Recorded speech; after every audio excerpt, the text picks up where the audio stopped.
My three colleagues hit an IED, and we were first on the scene, and the vehicle was on fire. We were told that there's still the driver was still trapped inside.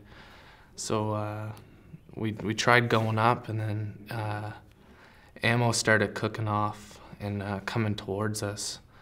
So we basically just had to sit there and watch a friend burn to death and not be able to do anything. I just remember thinking, like, we've got to do something. Like, we've got to do something, because it felt so horrible just to be standing there watching that, and like instantly, like I felt myself die.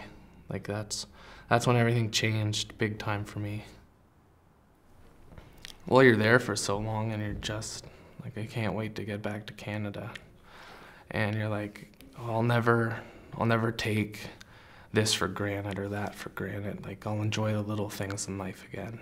And for the first little bit, you do. And then that whole like honeymoon stage of being back in Canada, that dissipates. And then you kind of want to go back, because you don't really fit into society anymore. Like, there's so much things that the public doesn't know or understand about it, and you kind of feel alone. I have thought of committing suicide multiple times. I've almost done it.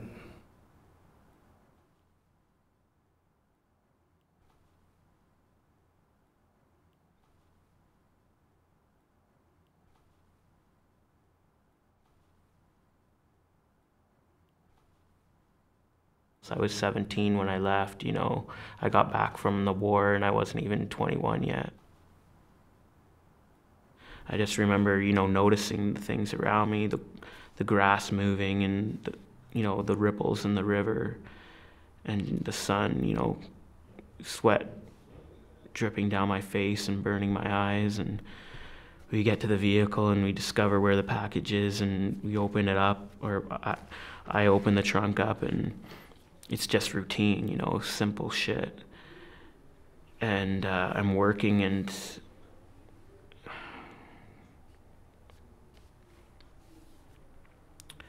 I could have sworn I felt his body hit my back before I heard the sound, you know, of the sniper rifle that just took my best friend away from me. For a split second, I just wished that I was him. I wish that I was him because I didn't want to face his parents. I didn't want to live with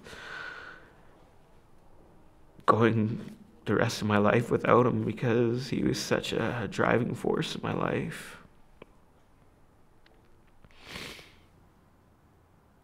There's the acceptable emotions for a man, sort of anger. You can express that by fighting or by yelling, and that's about it. The rest of the emotions are kind of said to you in the military context. Again, that's your personal problem. You bottle that up inside. Don't go telling other people about it, because you're weak if you do. So you just start using alcohol or drugs, and then you're getting drunk, and yeah, that's going along. That's great. It's doing what you want it to, and then it stops working after a while. That's when you start getting like rage.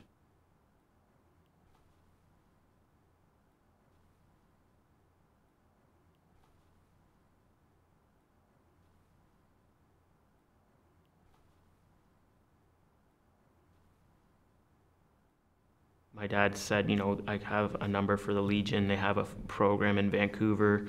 Call them, talk to them. And at first I was really hesitant because, you know, of my experience with the doctor. But then I found out, you know, it's a peer-supported program. There's going to be other soldiers there. And then I was just like, yeah, this sounds good, because I've told that to people before. The only people that can help me are the people that have been there, the people that know. What I want to be able to say to her We won't look at her. is that she needs to listen to me. This Veterans Group Therapy program is divided into 3 sessions totaling 10 days, and it takes place at a retreat facility where everyone rooms and eats together.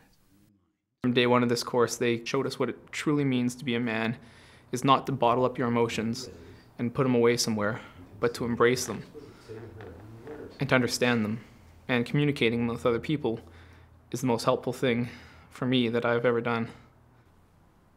Coming into the program, I was really intimidated, you know, first of all, opening up to men that I don't know, and secondly, you know, people judging me and you know, what I've been through. It's good for others to know why people don't do that. I mean, there's some of the people in this room right today have sure. You know, up until I got here, I thought I was the only one in the whole country who was sitting at home for however long feeling the way I was feeling, and then I get in here and it's like, you know, you're not the only one.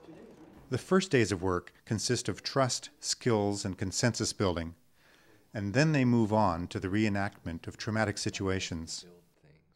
All communication and action in the reenactments is carefully developed and closely guided by the therapists. It's almost like taking your, like they say, like taking the backpack off after a hard hike, you know, like just the relief of you're almost free. I don't think people realize how big of an issue this is. You know, there's young guys coming back and, you know, they're having trouble. I came on this course because my friend really encouraged me to do it, said, you know, I could learn a lot from it just as a man, not even as a soldier. It's completely changed my life, completely changed my relationships with my family, with my girlfriend, and my friends. I took myself off of almost but one of my medications, almost every one. I have one left that I'm on, so I don't need sleeping pills to get to sleep now. Yeah, as odd as it sounds, it's 10 days of counseling.